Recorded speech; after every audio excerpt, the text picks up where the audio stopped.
தனம் தரும் கல்வி தரும் ஒரு நாளும் தளர்வரியா மனம் தரும் தெய்வ வடிவம் தரும் நெஞ்சில் வஞ்சமில்லா இனம் தரும் நல்லனவெல்லாம் தரும் அன்பர் என்பவர்க்கே கணம் தரும் பூங்குழலால் அபிராமி கடை கண்களை. அபிராமியுடைய கடைக்கண் பார்வையினால் என் அன்பான மகர ராசி நேயர்களை சந்திப்பதிலே பெருமகிழ்ச்சி. அதுக்கு இந்த வருஷத்தில் புத்தாண்டை கொண்டாட போகிறோம். இந்த புத்தாண்டு பராபவ வருஷமாக மலர்கிறது. தமிழ் புத்தாண்டு நல்வாழ்த்துக்கள். இந்த பராபவ வருஷத்தில் பல சங்கடங்களை நீக்கி பல பிரச்சனைகள் நீங்கி ஒரு புது தெம்பு, புது சந்தோஷம், புது மகிழ்ச்சியோடு காணப்போகிறீங்க. உங்களை நம்பி வாழ போகிறீங்க. அப்புறம் இது வரைக்கும் யாரை நம்பணும்? நம்மளை தானே நம்பணும் அப்படின்னு சொல்லலாம். இந்த வருஷத்தில் அப்படி இல்லை. இன்னொருத்தவங்க மேலே ஒரு பாரத்தை கூட போட வேண்டாம், நம்மளே இறங்கி செஞ்சுருவோம், களத்தில் நாம் இறங்குவோம் அப்படிங்கிற எண்ணத்தோடு பயணம் செய்யக்கூடிய வருஷமாக அமைகிறது. உழைப்புக்கேற்ற நல்ல பலன் ஏற்பட போகுது. ஸோ நல்ல உங்கள் உழைப்பு மேலே கான்ஃபிடென்ட் வைங்க, உங்கள் மேலே கான்ஃபிடென்ட் வைங்க. இன்னொருத்தவங்க மேலே கான்ஃபிடென்ட் வைக்கவே வேண்டாம். நம்பி நம்பி ஏமாந்தது போதும். நம்ம தான் நல்ல பணவரவு ஏற்படும். பணம் மைண்டாக இருங்க, மணி மைண்ட். கண்டிப்பாக பணவரவு இந்த வருஷத்தில் அதிகரிக்கும்.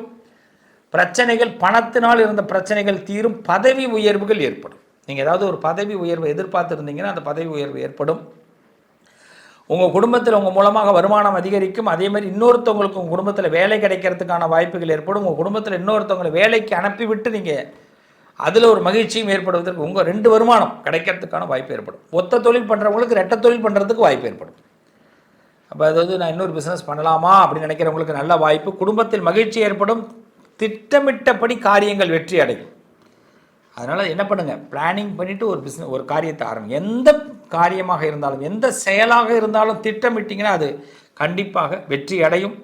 நிலைத்த தன்மைகள் ஏற்படும். நிரந்தரமாக ஒரு குடியுரிமை, நிரந்தரமாக நீங்கள் குடியுரிமை எதிர்பார்க்குறீங்களா, அது கிடைக்கும். நிரந்தரமாக ஒரு வீடு எதிர்பார்க்குறீங்களா, வாடகைக்கு வீடு இருக்குது சார், நான் புது வீடு கட்டணும்னு நினைக்கிறீங்களா, இது கிடைக்கும். இப்போ நிரந்தர சூழ்நிலைகள், ஒரு வேலையாக இருக்கட்டும், விசேஷமாக இருக்கட்டும், நிரந்தரமாக அமையும். இந்த டைவர்ஸ் பண்ணவங்களுக்கெல்லாம் இப்போ கல்யாணம் நடக்கும். இந்த கல்யாண வாழ்க்கையில் ரொம்ப பிரிஞ்சிருவோம் அப்படின்ற மாதிரி இருந்தவங்கெல்லாம் பார்த்தீங்கன்னா, ஒன்று பிரியணும்னு நினச்சிங்கன்னா அழகாக பிரிஞ்சிருவீங்க. இல்லை சார் எப்படியாவது நான் சேரணும்னு நினச்சிருக்கீங்கன்னா அவங்க சேர்றதுக்கு நிலைத்த தன்மைன்னு சொல்லுவாங்க. நிலைத்த நிலை, நான் எதிர்பார்க்குற ஒரு நிலைத்த நிலையை அந்த ஆண்டவன் கொடுக்க போகிறான். இந்த காலகட்டத்தை பொறுத்த வரைக்கும் நம்ம மனசை இன்னொருத்தவங்க புரிஞ்சிக்கிறதுக்கான நல்ல வாய்ப்பு ஏற்படும். உங்கள் குடும்பத்தில் உங்கள் மனசை அழுத்தத்தை தூண்டுற சில பேர் பார்த்தீங்கன்னா ஓரங்கட்டப்படுவாங்க. உங்கள் உணர்ச்சிகளுக்கு இந்த வீட்டில் சில பேர் வீட்டில் உங்களுக்கு பங்கு கிடைக்க போகுது. உங்கள் உணர்ச்சிகளை புரிஞ்சிக்க போகிறாங்க. வேலை அழுத்தம் தான் கொஞ்சம் அதிகரிக்கும். எல்லாரும் வேலையும் உங்கள் தலையில் போட்டுருவாங்க. அதனால் இன்னொருத்தவங்களுக்காக இந்த பொம்மை ஆடும். பார்த்திங்கன்னா யாரோ ஒருத்தவங்க கீ கொடுக்க பொம்மை ஆடிக்கிட்டே இருக்கும். அதுமாரி இப்போ இன்னொருத்தவங்களுக்காக நாம் பொம்மையாக ஆட வேண்டிய காலகட்டம் தான். அதனால் வேலை அழுத்தம் ஏற்படும். மனசில் அடிக்கடி சோர்வு ஏற்படும். பிள்ளைகளாக அது மட்டும் வேண்டாம். மனசோர்வை நீக்கிட்டு உங்கள் ஒர்க்கு மேலே அப்படியே லவ் பண்ணுங்கள். மனிதர்களை லவ் பண்ணுறதை விட ஒர்க்கை லவ் பண்ணுங்கள். வேலையை லவ் பண்ணுங்கள். சார் நான் இட்லி சுடுறேன் சார், நான் இட்லி சுடுறதே லவ் பண்ணுங்கள். அது ரொம்ப பிடிச்சது. எப்படி, ஆஹா நல்லா இட்லி வந்திருக்குல்ல, ரைட்டு, தண்ணி நல்லா வச்சுருக்குறோம், சட்னி அரைக்கிறோம், என்ன வேலை பார்க்குறோம். 2 வீலரில் போகும்போது 2 வீலரில் போகிறத விரும்பி போங்க, ரொம்ப சிறப்பாக இருக்கும். போகிற காரியமும் நல்லாயிருக்கும். உடலில் அடிக்கடி பெயின் ஏற்படும். இந்த வருஷத்தில் கொஞ்சம் உடல் பெயின் தான் அதிகரிக்கும். கால் கை வலி, வீக்கங்கள். அதனால் கொஞ்சம் எதையும் செய்ய முடியாமல் உடம்பு அடிக்கடி கொஞ்சம் தாமதப்படுத்தும். ஒரே ஒரு சின்ன ஹெல்ப், ஒரு விஷயம் சொல்கிறேன் உங்களுக்காக, ஒரு ஹெல்ப்பாக சொல்கிறேன். ஏதாவது ஒரு ரொம்ப தொடர்ந்து ஹார்ட் ஒர்க் பண்ணாமல் இடையில ஒரு பிரேக் ஒன்று கொடுத்துருங்க. இந்த வருஷத்தில் வாரம் ஒரு பிரேக். வேலை ஒரு 24 மணி நேரத்தில் நீங்கள் 12 மணி நேரம் ஒர்க் பண்ணுறீங்கன்னா அதில் 1 ஹவர் இடையில ஒரு பிரேக். இது வந்து எல்லோரும் வேலையில் இருக்கிறவங்களுக்கு பிரேக் கிடைக்கும். இது இல்லாமல் நீங்கள் ஒரு அரை மணி நேரம் பிரேக் எடுத்துங்க. வேலையில் பிரேக் கொடுக்க வேண்டாம், அந்த டேட்டில் ஒரு பிரேக் எடுத்துங்க. ஏன்னா உங்களை கொஞ்சம் பீஸ்ஃபுல்லாக ஆக்குங்க. அப்போ தாமதம் இல்லாமல் ஃபாஸ்ட்டாக ஆரம்பிச்சிடும். நம்ம தொடர்ந்து ஒர்க் பண்ணும்போது தான் இடையில ஒரு தாமதம் ஏற்படுது. அதனால் இடையில நாமளே தாமதப்படுத்திக்கிட்டோம்னா ஒரு 20 நிமிஷத்தில் ஒரு இடத்த வேலையை முடிக்கலாம், சான்சஸ் இருக்கும். நம்ம ஒரு 25 நிமிஷம் அதை வளர்த்துவோம். 3/4 மணி நேரத்தில் ஒரு வேலையை முடிக்கலாம், 1 ஹவர் வளர்த்துவோம். பாண்டிச்சேரியிலேருந்து இப்போ சென்னை போகிறீங்க, சென்னையிலேருந்து பாண்டிச்சேரி வரீங்க, ஒரு அதிகபட்சமாக ட்ராவல் கணக்கு போட்டிங்க, ஒரு பைபாஸில் போகிறீங்க, 2.5 ஹவர்ஸில் வந்துடலாமா, 3 ஹவர்ஸ் வாங்க, ஒரு 1/2 hour. அதில் ஒன்றும் பிரச்சனை கிடையாது. அப்போ என்ன ஆகும்னா பாண்டிச்சேரிக்குள்ளே வந்து நீங்கள் நடக்கிற வேலைகள் நடந்துடும். சென்னைக்கு போகிற வேலைகள் ஈஸியாக எங்கேயும் தடையில்லாமல் நடந்துடும். ஆனால் ஃபாஸ்ட்டாக நான் 2 மணி நேரம் 10 நிமிஷத்தில் கடந்துருவேன் அப்படின்னு நினச்சி உள்ளே போகும்போது நீங்கள் அங்கே சப்ஜெக்ட்டுக்கு போய் அங்கே நீங்கள் நினைக்கிற வேலை காலதாமதம் ஆகும். இதை மட்டும் மைண்டில் ஏற்றிக்கிங்க. அப்போ மகர ராசிக்கு ரொம்ப சிறப்பாக இருக்கும். இந்த காலகட்டத்தில் பார்த்திங்கன்னா மகர ராசிக்காரர்கள் வாரம் சனிக்கிழமை அன்னைக்கு பிள்ளையாரை போய் கும்பிடுங்க. பிள்ளையார் தான் இந்த வருஷத்தில், ஏன்னா இப்போ 7.5 சனி விலகி இருக்கார். அதுவும் இல்லாமல் ஜூன் மாதம் 2ஆம் தேதியிலேருந்து பார்த்தீங்கன்னா குரு உங்களுக்கு அல்டிமேட்டாக ஹெல்ப் பண்ண போகிறார். 7வது இடத்துக்கு வரார். ஸோ பெஸ்ட்டு டைமை எப்படி சுவாமி நாங்கள் எங்களுக்கு பிடிச்ச மாதிரி பயன்படுத்திக்கணும் அப்படின்னா, நான் சொன்ன 15 நிமிஷம் இடைவேளை. ஃபாஸ்ட்டாக ஒரு விஷயத்தை முடிக்கணும்னு நினைக்கிறத விட ஸ்லோவாக பண்ணுவோம். நம்ம ஸ்லோவாகிடுவோம். நம்ம டைம் மேனேஜ்மெண்ட் எடுத்துப்போம்.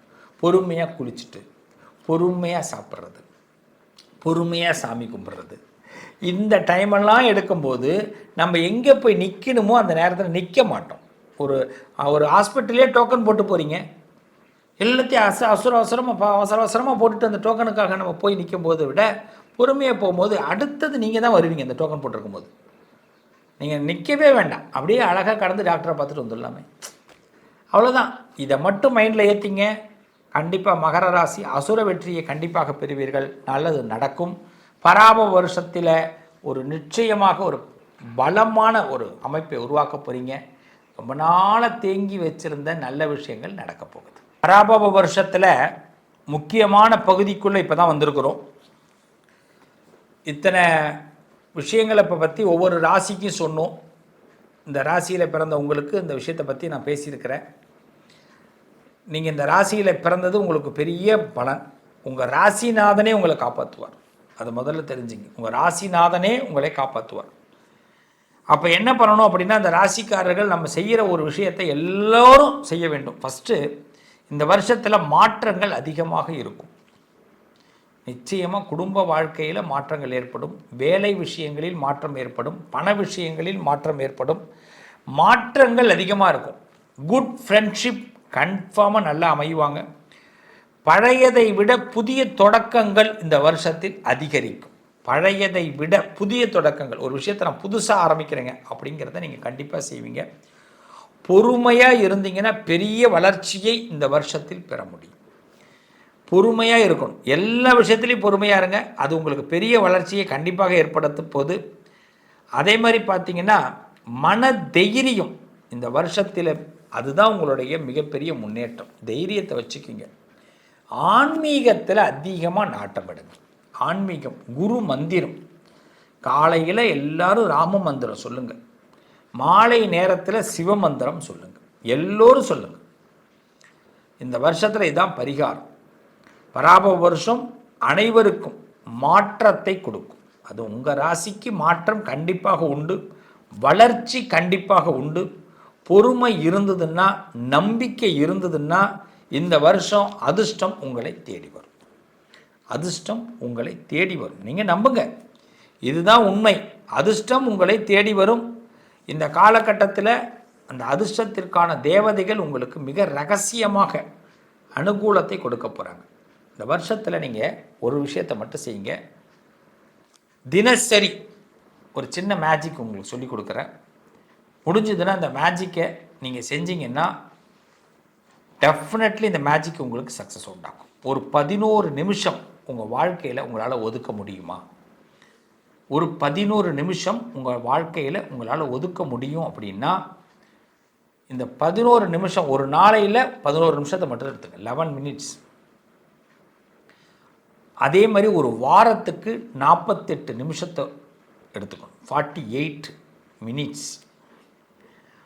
அதே மாதிரி ஒரு மாதத்துக்கு 48 மணி நேரத்தை எடுத்துக்கணும் ஒவ்வொரு மாதமும். அவ்வளோதான். ஒரு நாளைக்கு 11 நிமிஷம், ஒரு வாரத்துக்கு 48 நிமிஷம், ஒரு மாதத்துக்கு 48 ஹவர்ஸ், 48 ஹவர்ஸ்.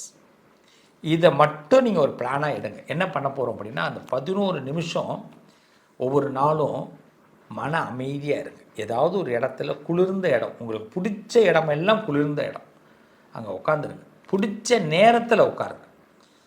கட்டாயமாக ஒரு டைமை ஃபிக்ஸ் பண்ணிட்டுலாம் உட்காந்திங்கன்னா அது பிடிச்சதாக இருக்காது. ஒரு 10 நிமிஷம் கரெக்டாக, ஒரு 15 நிமிஷம் டைம் கிடைக்கிது, அதில் ஒரு 11 நிமிஷத்தை எடுத்துக்கிறோம். கால்குலேட்டர் எடுத்துக்கிறோம், அதை வாட்ச் எடுத்துக்கிறோம், இல்லை செல்ஃபோன் எடுத்துக்கிறோம், கரெக்டாக டைம் பார்த்துக்குறோம். செல்ஃபோனை சுவிட்ச் ஆஃப் பண்ணிவிட்டு இல்லைன்னா ஃப்ளைட் மோடில் போட்டுட்டு அந்த இடத்துல ஒலி இருக்கவே கூடாது. நல்ல கவனிங்க, ஒலி இருக்கவே கூடாது. அதுதான் முக்கியம். கண் திறந்து பார்த்ததுன்னா வெளிச்சம் வெளியில் தெரியும். நம்ம பக்கத்தில் ஃபுல் லைட்டு ஹோல்டரில் உட்காரக்கூடாது. அந்த இடம் டம்மியாக இருக்கணும். ரொம்ப அதுக்குன்னு இருட்டாக இருக்கக்கூடாது. அந்த நம்மளுடைய ஒளி எப்படி இருக்கணும், நம்மளை கண் எரிச்சல் அளவுக்கு இல்லாமல் ஒரு 11 நிமிஷம் அமைதியாக எதையாவது ஒன்றை உற்று நோக்கி அப்படியே இருங்க. ரிலாக்ஸாக இருங்க. ஒவ்வொரு நாளும் 11 நிமிஷத்தை எடுத்துங்க. அந்த மனசை அப்படியே காம் பண்ணுங்க. அடுத்த நாளுக்கு இந்த மனசு இயங்கணும். இது அப்படியே தொடர தொடர ஒரு 11 நாள்லேயே பார்த்தீங்கன்னா இந்த வருஷத்தில் முதல் 11 நாள்லேயே முன்னேற்றம் ஆரம்பிச்சிடுவீங்க. அப்புறமா இந்த 11 நிமிஷத்தை எப்படி கிடக்கணும் அப்படின்னா இதை தொடர்ந்து செய்யணும். டெய்லி வாரம் 48 நிமிஷத்தை கொண்டு வரணும். அதில் ஒரு வாரத்தில் ஒரு நாள், எந்த நாள் வேணாலும் எடுத்துக்கலாம். அதுக்கு பிறகு 7 நாள் கழிச்சு தான். இந்த 48 நிமிஷம் ஏதாவது ஒரு விஷயத்தை மட்டும் சிந்திக்கணும். ஏதாவது ஒரு விஷயம், எனக்கு வேலை கிடைக்கணும், வேலை கிடைக்கணும், குழந்தை பெற்றுக்கணும், குழந்தை பெற்றுக்கணும், இடம் மாறணும், இடம் மாறணும், பணம் வரணும்னா பணம் வரணும், அதை மட்டும் சிந்திக்கணும். வேறு அப்பயும் செல்லெல்லாம் மியூட்டில் இருக்கணும், அதாவது ஃப்ளைட் மோடில் இருக்கணும். எதை பற்றியும் திங்க் பண்ணக்கூடாது. இந்த 48 நிமிஷம் மாதம் 48 மணி நேரம், அதாவது 2 நாள் உங்கள் லைஃப்பில் எல்லா விஷயத்தையும் இப்படி தூக்கி வச்சுட்டு ஏதாவது ஒரு 2 நாள் மட்டும் இந்த 48 நிமிஷம் யோசிச்சிங்கல்ல, இந்த 11 நிமிஷம் காமாக இருந்ததை 48 மணி நிமிஷம் யோசிச்சிங்கல்ல, அந்த 48 நிமிஷம் யோசித்ததை அந்த 2 நாள், அந்த 48 மணி நேரத்தில் அதுக்கான பயிற்சி எடுங்க, அதற்கான முயற்சி எடுங்க. கண்டிப்பாக வளர்ச்சி அடைவீர்கள். இந்த தத்துவத்தை மட்டும் தெரிஞ்சுக்கிங்க. இந்த வருஷம் உங்கள் வாழ்க்கையில் எல்லா விஷயமும் சக்ஸஸ் ஆக போகுது. ஸோ உங்களுக்கான கணக்கு இதுதான். இந்த கால கணக்கை தெரிஞ்சுக்கிட்டிங்கன்னா நிச்சயம் வெற்றி உண்டாகும். வாழ்த்துக்கள், நல்லதே நடக்கும். 11 நிமிஷத்தை மறந்துடாதீங்க, 48 நிமிஷத்தை மறந்துடாதீங்க, 48 மணி நேரத்தை மறந்துடாதீங்க. நல்லது நடக்கும். உங்கள் அதிர்ஷ்டத்திற்கான தீர்வு: கல்வி, பதவி, யோகம், தொழில் வளர்ச்சி பெருக, ஜாதகம், வாஸ்து, திருமண பொருத்தம் பார்க்கவும், பிரசன்னம் கேட்கவும். Positive lion doctor Sivasri Manikanda Sivam. தொடர்பு கொள்ள வேண்டிய வாட்ஸ்அப் எண் 7904137178.